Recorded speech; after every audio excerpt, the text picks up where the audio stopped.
Chapter 38. Luther Burbank, a saint amidst the roses. The secret of improved plant breeding apart from scientific knowledge is love. Luther Burbank uttered this wisdom as I walked beside him in his Santa Rosa garden. We halted near a bed of edible cacti. While I was conducting experiments to make spineless cacti, he continued. I often talk to the plants to create a vibration of love. You have nothing to fear, I would tell them. You don't need your defensive thorns. I will protect you. Gradually, the useful plant of the desert emerged in a thornless variety. I was charmed at this miracle. Please, dear Luther, give me a few cacti leaves to plant in my garden at Mount Washington. A workman standing nearby started to strip off some leaves. Burbank prevented him. I myself will pluck them for the Swami. He handed me 3 leaves, which later I planted, rejoicing as they grew to huge estate. The great horticulturist told me that his first notable triumph was the large potato now known by his name. With the indefatigability of genius, he went on to present the world with hundreds of cross improvements on nature. His new Burbank varieties of tomato, corn, squash, cherries, plums, nectarines, berries, poppies, lilies, roses. I focused my camera as Luther led me before the famous walnut tree, by which he had proved that natural evolution can be telescopically hastened. In only 16 years, he said, this walnut tree reached a state of abundant nut production to which an unaided nature would have brought the tree in twice that time.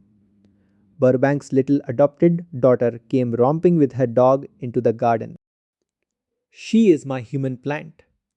Luther waved to her affectionately.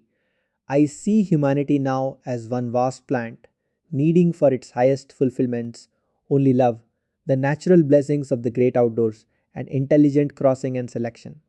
In the span of my own lifetime, I have observed such wondrous progress in plant evolution that I look forward optimistically to a healthy, happy world as soon as its children are taught the principles of simple and rational living.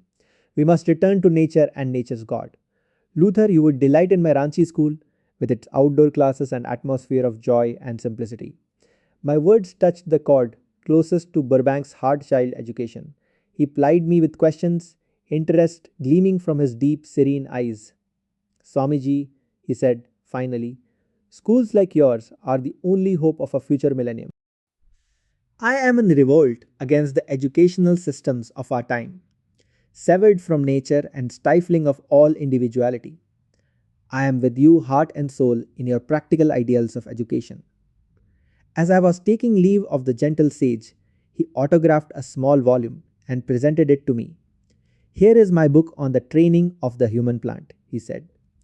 New types of training are needed fearless experiments. At times, the most daring trials have succeeded in bringing out the best in fruits and flowers. Educational innovations for children should likewise become more numerous, more courageous. I read his little book that night with intense interest. His eye envisioning a glorious future for the race, he wrote the most stubborn living thing in this world, the most difficult to swerve, is a plant once fixed in certain habits.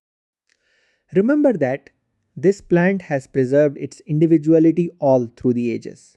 Perhaps it is one which can be traced backward through eons of time in the very rocks themselves, never having varied to any great extent in all these vast periods.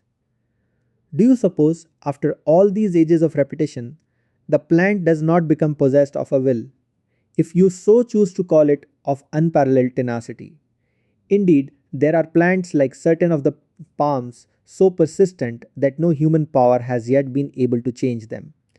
The human will is a weak thing beside the will of a plant. But see how this whole plant's lifelong stubbornness is broken simply by blending a new life with it, making, by crossing, a complete and powerful change in its life. Then, when the break comes, fix it by these generations of patient supervision and selection, and the new plant sets out upon its new way, never again to return to the old, its tenacious will broken and change at last. When it comes to so sensitive and pliable a thing as the nature of a child, the problem becomes vastly easier. Magnetically drawn to this great American, I visited him again and again. One morning, I arrived at the same time as the postman, who deposited in Burbank's study about 1,000 letters. Horticulturists wrote him from all parts of the world. Swamiji, your presence is just the excuse I need to get out into the garden, Luther said gaily. He opened a large desk drawer containing hundreds of travel folders. See, he said, this is how I do my traveling. Tied down by my plants and correspondence, I satisfy my desire for foreign lands by a glance now and then at these pictures. My car was standing before his gate. Luther and I drove along the streets of the little town, its gardens bright with his own varieties of Santa Rosa, peach blow, and Burbank roses. My friend Henry Ford and I both believe in the ancient theory of reincarnation. Luther told me it sheds light on aspects of life otherwise inexplicable. Memory is not a test of truth. Just because man fails to remember his past lives does not prove he never had them. Memory is blank concerning his womb life and infancy too. But he probably passed through them, he chuckled. The great scientist had received Kriya initiation during one of my earlier visits. I practiced the technique devoutly, Swamiji, he said. After many thoughtful questions to me about various aspects of yoga, Luther remarked slowly, the East indeed possesses immense hoards of knowledge which the West has scarcely begun to explore. Intimate communion with nature, who unlocked to him many of her jealously guarded secrets, had given Burbank a boundless spiritual reverence. Sometimes I feel very close to the infinite power, he confided shyly. His sensitive, beautifully modeled face lit with his memories. Then I have been able to heal sick persons around me, as well as many ailing plants. He told me of his mother, a sincere Christian. Many times after her death, Luther said, I have been blessed by her appearance in visions she has spoken to me. We drove back reluctantly toward his home and those waiting 1,000 letters. Luther, I remarked. Next month I am starting a magazine to present the truth offerings of East and West. Please help me decide on a good name for the journal. We discussed titles for a while and finally agreed on East West. After we had re entered his study, Burbank gave me an article he had written on science and civilization. This will go in the first issue of East West, I said gratefully. As our friendship grew deeper, I called Burbank my American saint.